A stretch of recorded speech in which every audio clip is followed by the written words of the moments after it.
Hello, and welcome to Arts and Entertainment. With Chris and Randall.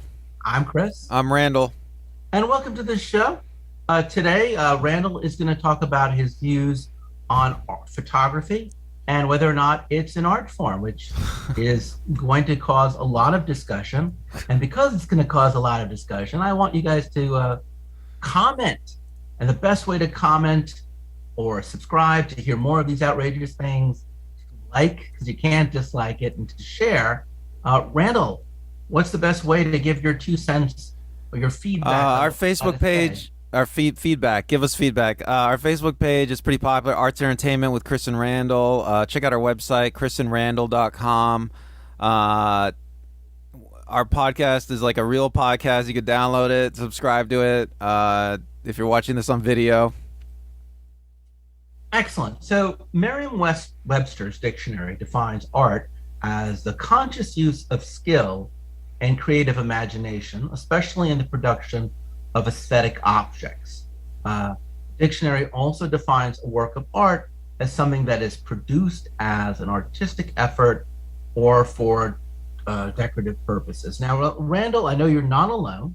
I know that as early as 1853, in the Photographic Society of London, one of the members complained that this new technique was too literal to compete with works of art because it was unable to elevate the imagination. The conception of photography as a mechanical writing medium never fully died away. So I want to just say something before we get into Randall's discourse, which is we accept the fact that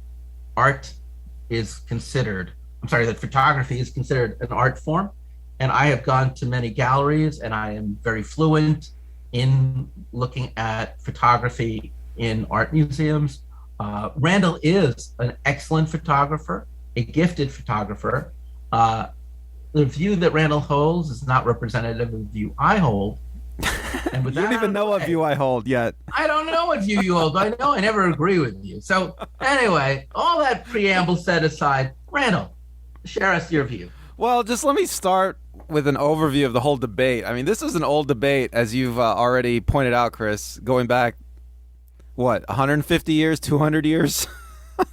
Is photography an art form? I don't know, what was that, 5 years ago, 1850? No, 100 yeah. I don't know, 180 plus years, yeah. Yeah, okay. It's not, so it's kind of old, this debate. Photo is, 1837? It's the daguerreotype, so it's an old argument. It's an old argument. Well, yeah, so when photography first starts, a photographer is able to very easily capture an image that it used to take a painter, maybe months to make.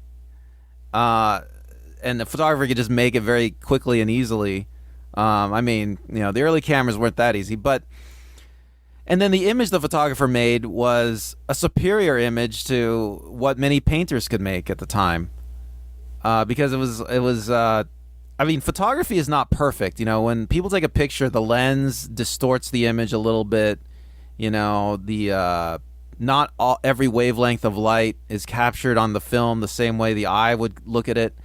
Our eyesight, if you look at the biology of eyesight, what you see, Chris, is not actually what's out there. Your brain is constructing some of what you see. Our color perception is not actually very good. A lot of our color perception is invented in the brain. There are optical illusions that'll illustrate that. They're very interesting. So your color perception is not actually that good.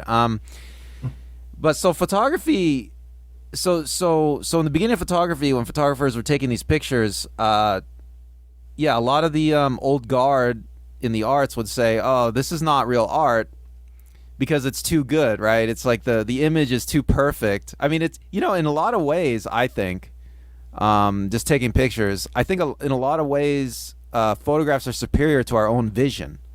So you could like I said, your brain is reconstructing the image. Whatever you see, your brain is constructing it. You have blind spots in each of your eyes. You're not perceiving colors accurately. And your eyes are constantly moving around, taking in a scene. So you're actually not Because when we look at a photograph, we think our eyes are seeing the same way a camera sees, which is you're seeing everything coming into the lens all at once. But that's not actually how our eyes work. Our eyes are actually constantly scanning and reconstructing everything in front of us. It's constantly scanning and reconstructing everything in front of us and putting it all together, and we think we're seeing like a camera might see, which is everything in front of us, so we're not really seeing that way.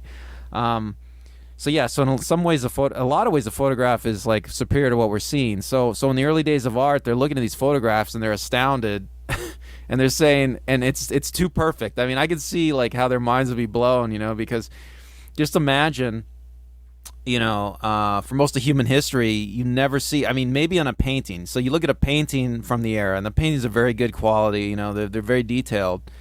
But even paintings, you can tell they're not photographs. They're not the quality of a photograph is not. It's not the same amount of detail. And in fact, painters who work on these paintings, from any era, they're not going to be putting as much detail in every piece of the painting as in the most important parts of the painting. Right? They're going to save some time, like painting the backgrounds, painting the corners. You're not gonna go nuts on like the little tiny parts of the painting that viewers don't care that much about. But with a photograph, every single inch of the photograph has like almost the same detail. So that's psychologically very disorienting, I'm sure, for people that never saw photographs before. So in the early days of photography, I like that quote you dredged up, Chris, about somebody saying photographs are too perfect to be art, because that encapsulates everything I just said. So in the early days of photography, some art movements thought that the best way to make photographs into fine art was to take blurry photographs. Can you imagine? So there's a lot from especially from I want to say the mid 1850s to maybe the early 1900s. There's like all these art movements where photographers are taking blurry photographs and they're trying to call it fine art. And you don't see that anymore today, Chris. I don't think. I mean, every now and then an aesthetic like that does pop up, but it's not like it was back then. You raise a good point, which is that distortion, which we normally think about in music and less in the visual art. Actually, no, distortion in the visual arts too. But like when I think of rock and roll, it has distortion, and that distortion, those extended notes, those notes that are played out of tone, become part of the artwork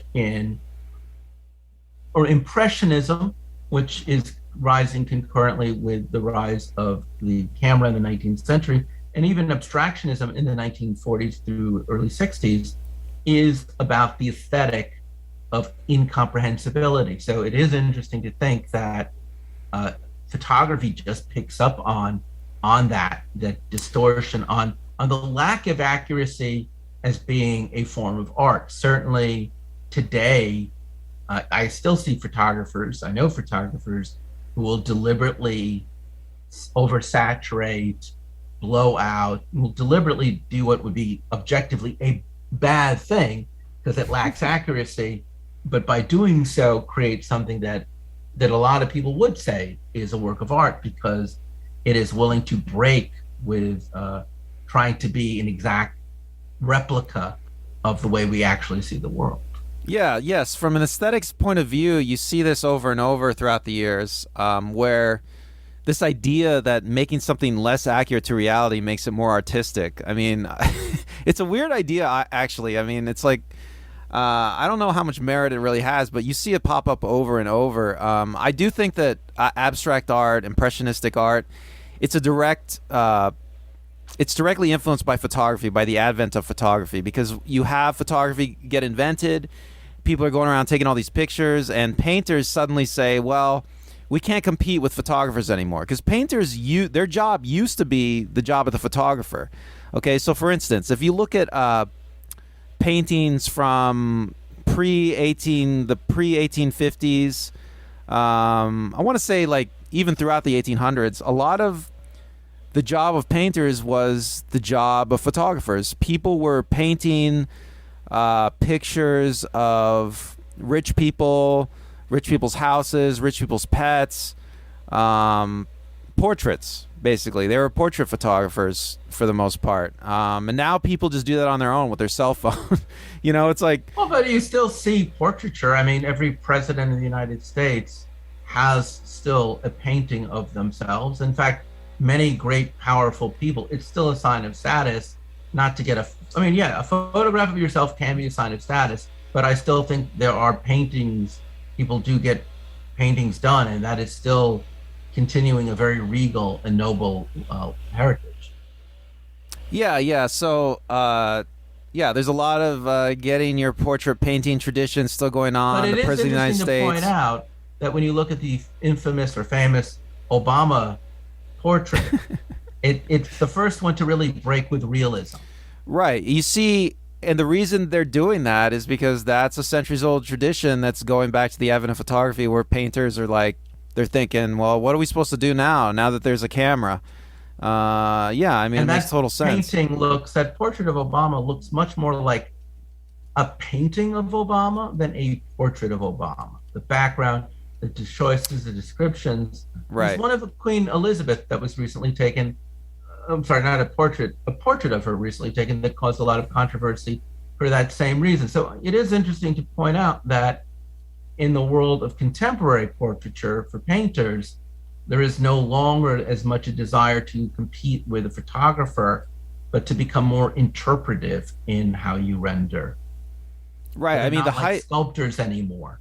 Right. The height of that might be, I want to say Picasso, who makes paintings that cannot possibly be taken by a camera. I mean, they're very much interpretive. It's very much especially Cubism, because Cubism has no respect for real life physics or anatomy. Right. Exactly. And I want to say another debate that goes on in photography is, oh God, I can't remember now, Chris. I was going to say something. Give me a minute. Well, I just want to pick up while you're thinking about this, which is there's also photorealism, where artists actually use photography to form their own paintings. A very big move in the late 60s, right through the 80s, where they would use photo cells, or even artists like Robert Rauschenberg, who would incorporate photographs into his art, or Warhol and a lot of the pop artists of the 60s kind of really, and Warhol is both a painter and a photographer and an illustrator. So he and Rauschenberg are really fascinating because they integrate the two into one format, which to me actually shows the fungibility of photography as art. Did you remember what you were going to say now? No, let's move on, Chris. Then I would ask you that. Then that's fine. But then you do see artists using.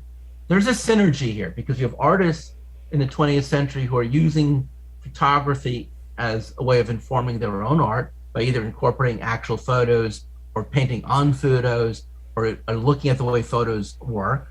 And then you have photographers as early as the 19th century learning the classical techniques of painting composition and just using those elements in their photography, so that by the point in the 21st century, there is a lot of synergy where it's hard to really tell if painters, I'll use painting, are where the line between painting influences photography and photography influences painting. Yeah. I mean, you could see, like, if you look at the two art forms from the beginning of photography, you can see that they're really influencing each other as time goes on. I mean, there, when you go back to, say, something like Vermeer, you see that he's probably using some kind of camera obscura technique to make a better painting.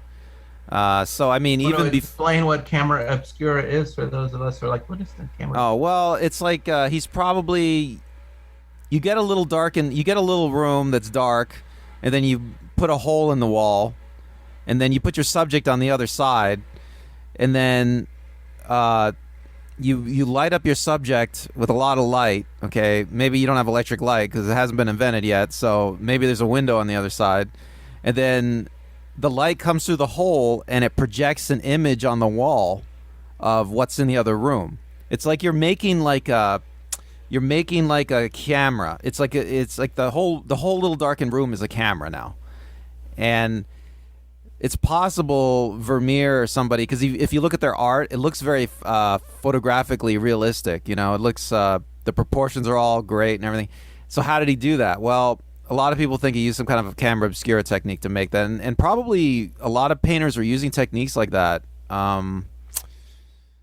Like, I don't know, starting from the 1700s, maybe earlier, who knows? But it's not a hard technique. You only need a hole in the wall. No, and it's you don't even need a camera to make photographic art. I've been watching. There's a number of artists who just take paper and development, and they just expose it to light or to nature. I'm not very good on the technique of explaining, as you were, Karen. It's photographic paper. Photographic paper that they just quickly expose to light or to water, to the environment, and it creates this very fascinating textures and light. I just saw that at the Getty Center, which has, if you're ever going to LA, the Getty Center has a great photography collection. There's a quote here, and I'm really curious. Well, I wanted to. Can I just say what I remember? What I was going to say. So there's also there's also a debate within photography. It's been going on forever. The debate is, when we take a picture of something, how representative is it really of reality? Now, I've already talked about how the camera distorts. The camera's not capturing every wavelength. Our eye really doesn't see that well. I think that, my argument that the camera sees better than the eye, I'm sure that a lot of people take issue with that, but I think that's true, objectively. But yes, within photographic circles, there's been a lot of debate over whether or not photographs represent something realistic. How realistic is the representation? For instance, I'll take a good example is Garry Winogrand. I think I'm getting his name right. He's a famous street photographer. He lived in New York. He's one of my favorite street photographers. He was of the opinion that that he once said something like he doesn't know what anything's going to look like in a picture until he takes a picture of it, and then when he looks at the picture, it's like its own thing. It's like it has nothing to do with reality. The picture is its own thing, is no relation to what he took a picture of, and he doesn't know how the picture is going to turn out till he sees it. So Winogrand was very much of the opinion that photographs don't really represent reality. But he, was famous for taking pictures of things that looked pretty realistic because he was a street photographer. Yeah, and also that's just a good point. I mean, there's you reminded me of a quote by it's an art critic named John Berger in his book Way of Seeing, and he says, unlike any other visual image, a photograph is not a rendering, an imitation, or an interpretation of a subject, but actually a trace of it. No painting or drawing, however naturalist, belongs to its subject in a way that a photograph does. And I really like this idea of seeing it as a trace of it, because a trace of anything approximates, but I would argue that the camera still has some subjectivity, because depending on the angle in which you photograph something, you control the aspect of it. I can light something, I can frame something, and there's so many ways of how you look on a camera that you, the viewer, then sees it as such. But it is interesting to think of it as a trace. What do you think? Yeah, I mean, well, I've already made the argument that I think that cameras are objectively more accurate than the eye. I mean, I think it's like a spectrum, It's like how accurate is the image you're looking at to what was out there? I mean, I think photographs are objectively speaking just the most accurate. I will say, though, that photographers can do a lot in post-production. So, for instance, Ansel Adams, the famous Ansel Adams, his works, his landscapes especially, were all he worked on them for many hours in the darkroom after he took them. So a lot of people think that something like what Ansel Adams did, he just like took a picture and then that was it. It's far from the truth. And I don't know if I've ever really read anything about Ansel's attitude on this subject. But I would suspect that Adams would think that he would probably. I would think maybe he'd be where I am, where it's like, the camera is good at capturing reality, but nothing is 100%.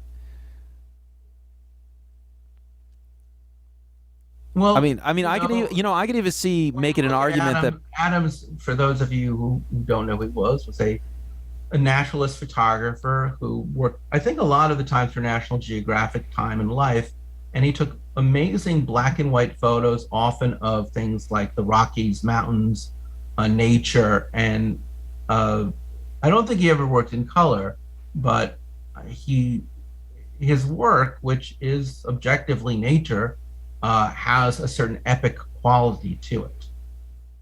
Right. Well, he used a very large camera, very large format, and he worked on his images a lot in the darkroom. I mean, the detail in his photos is unsurpassed. I mean, it's far larger than digital photos today, probably. And you can always tell in Ansel Adams, he's and he's one of the few photographers without being, say, gimmicky. Just the way he frames something that any one of us could frame, but through his lens, things tend to look larger and more epic than they would through my lens. True, and I'll give a little. I'll bring Ansel into this discussion a little bit by saying this. When people look at an Ansel Adams landscape, they usually think they're looking at a very accurate representation of what Ansel Adams probably saw with his eye, which is probably not true. So there you go.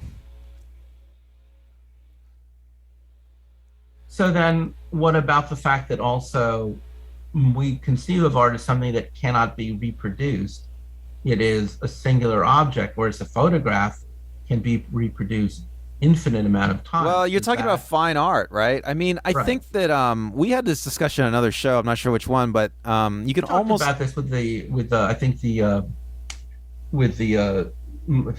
yes, we've talked about it before.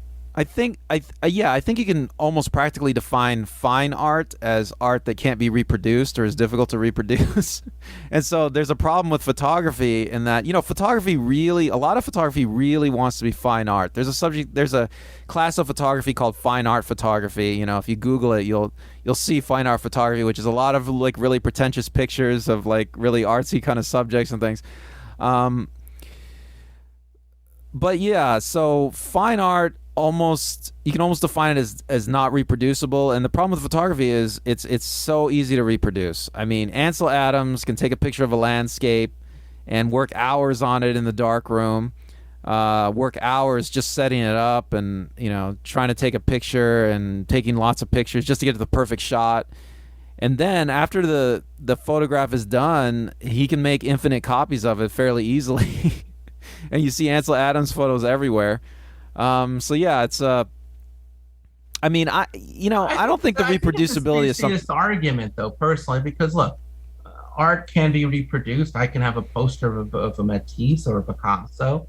Poster art, which is considered a fine art as well as a commercial art, can be reproduced. I just think it's probably better to accept photography as a fine art, but I think it just destroys the concept that it can't be reproduced. And I think that's a flaw based on the limited technology of the time. That's my counter argument to you on that. Wait, your counter argument is that it's a flaw to see art as something that can't be reproduced. Well, just fine art, I would say fine art. Fine art, yeah, but I'm saying that should be the definition of fine art. I think photography challenges that, just in the same way that internet art now challenges that. I think at day's end, what photography shows us, as much as commercial art is now considered a fine art shows us, or reproductions is that no, it's as much an art form because it can be reproduced. That should not be the defining aesthetic. Well, or it should not be an aesthetic rule to define what is fine art and commercial art. Well, the way I see it, the problem with fine art is you need like an original, and with photography, there's never an original. I think the original is the actual shooting of it. I mean, I would argue, to your point, that what makes it original isn't that it would make it's not that it can't it would makes the originality isn't anything more than the fact that the shot, that moment, was taken by that person, and not only was that shot taken by that person, but anything done to that photo as well is the artistic process. The editing of that photo is part of the artistic process. So that I think it's not really whether or not it can be reproduced ad infinitum, it's how that first print comes out that is the moment that it becomes fine art. You see where I'm going with that? Yeah, but a painting, there's like a first painting, and you take pictures of that. With photography, it's just not like that. I mean, well, but I'm saying that the actual first print, the first print that is cleared by the people who put that photo together, whether it's a team of people or one, but that first print. But here's the thing. Here's the thing. That first, that's the moment of conception. Well, yes, maybe, but that first print, you can make other prints. I mean, I don't know. Maybe right, but I guess saying, once you've aesthetically said, this is the photo, this is the shot I'm going to go with, this is how I'm going to go with it. Even if you do nothing to it, and you go, this is the raw photo. But every photographer takes thousands of photos of a subject, but only shares a handful, or sometimes only one. Well, I'll tell you the problem with that is like the print is going to fade eventually, and you're going to want to make another copy of it, and you're going to go back to the negative. And so the real original is the negative. But the negative... So the negative would be the original, okay. Right, but the negative is not fun to look at.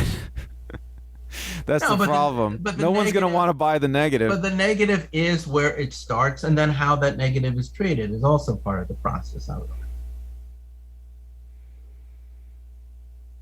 I mean, these are other elements. The other thing that people talk about is it really more of a craft and not an art form? Because like right now, everybody takes photos and everybody puts their photos on Instagram. So the question becomes, is everybody posting photos on Instagram an artist? Well, I hear this argument a lot, and the way I look at it is, yeah, sure, there's a lot of art. There's a lot of people making art, but the question you're really asking is it good art? so you have all these hundreds of good point. So you have all these hundreds of people taking pictures of Instagram of like their lunch. I mean, sure, it's art, but it's not great art, So that's what I would say. Well, it's interesting. I have two friends who are professional photographers. One is a photojournalist. The other one does some photojournalism, but also does like performance work. So he'll film he'll shoot ballets and musicians. Both of them, though, are excellent photographers in their own right, and also they'll just shoot things for their own amusement. And they've been doing it forever. And they use top of the line. They are real photographers, and every so often they will post on Instagram their actual edited professional work. And every so often when I even get together with them, I will give them my iPhone XR and ask them to take a photo of me. And it's so clear to me that it's not just the technology that defines the artist in at least in photography, it's the eye and the sensibility that informs it. I mean, you can give literally an iPhone to just like a really excellent photographer, and they will take a shot like you will never take. And I could give an amateur all of the photography equipment they need, and it will look good, but it won't look great. So I do think some of it also is just something that is internalized over the time of being a professional artist. Well, sure. There's an aspect of skill involved. I mean, of course. Part of it is, I would argue, intuitive, and part of it can be cultivated. I don't know. I think almost all the photography is it's probably I don't know, Chris. I guess that's like, where does talent come from, right? I think most of it is just practice, trial and error, You know, Fair enough. in the digital era, it's people can be such much better photographers than they could be in the film days, because you could take a picture and instantly look at it, and then you can change settings and take it again. I mean, it's just the learning curve is the time to learn is so much smaller now. So Which is not a bad thing inherently.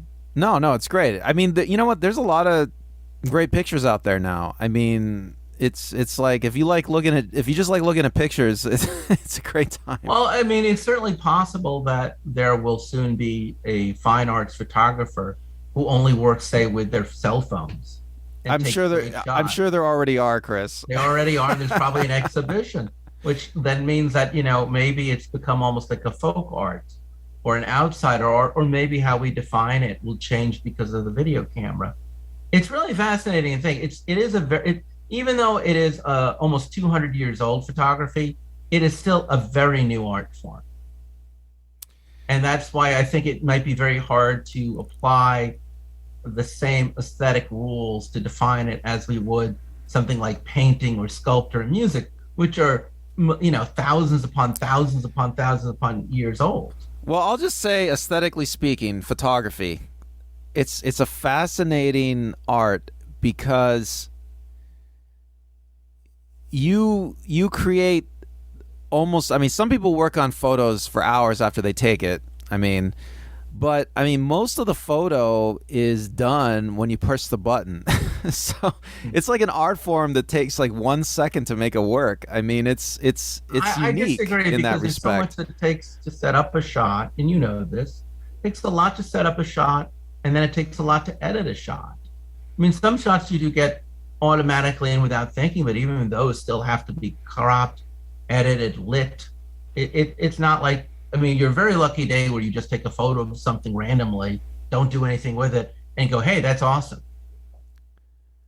Well, sure, but I mean, I think the best photos are always the ones that you get in camera. But regardless, I think that almost every photographer, most of the work is done when they press the button. I mean, uh, you might take a lot of time afterwards in editing it, but most of the work's already done. I mean, if you don't get what you need when you press the button, then it's going to be tough to fix it later. It's going to be tough to get it Oh, but later. I that mean, you could say that most of it is taken with a sculptor when they chip the rock, or a painter when they hold the brush, or a violinist when they hit the chord. I mean, that's true, but I just think that there's more going on than just that one moment.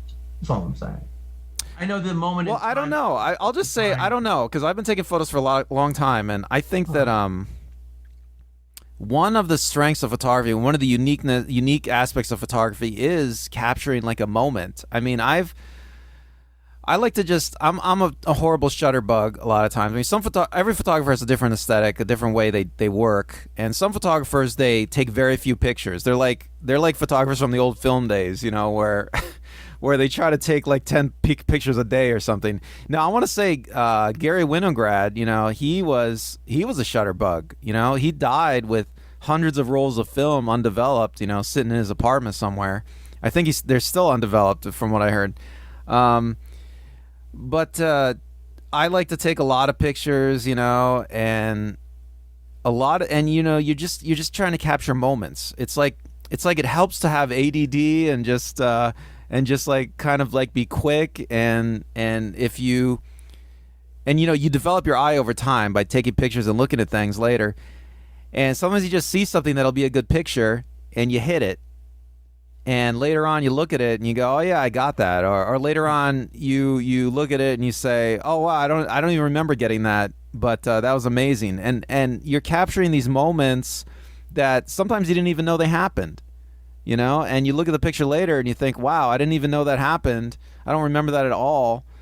And you've captured this and it's like it's a split second in time that you're capturing, a split second that maybe people present didn't even know happened. Well, And so, I think it's a unique art form because I don't think that applies to any other art form. I mean, every other art form, you have to be much more deliberate.